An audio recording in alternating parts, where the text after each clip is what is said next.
debates with 26 questions, which is fairly long.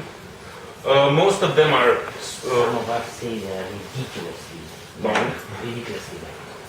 Many argue for 10 The more questions you, basically the problem is the more questions you have, a lower response rate you're going to get.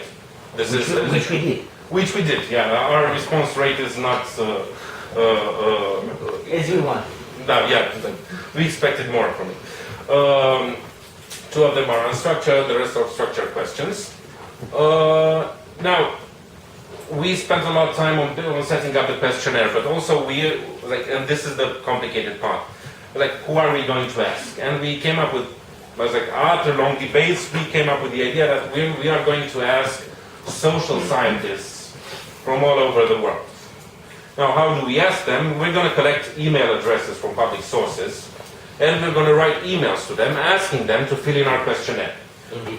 Individual emails. So we're not going to spam, 50 email addresses at a time. We're going to write to one person at a time. Of course, we have a predefined message, but you can imagine that finding email addresses and sending emails is pretty much time-consuming. Collecting addresses is also time-consuming. We had help from our students.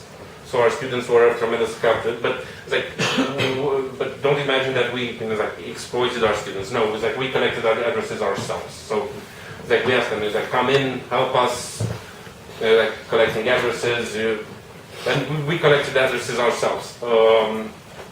This was a long, drawn-out process. For instance, for a long time, we also thought about asking people from NGOs working with that, but this was. We realized early on that it's rather difficult, complicated, and it would be uneven from a geographical perspective. So we mostly stuck with universities and research centers in collecting our database, which was far more complicated than we imagined it to be.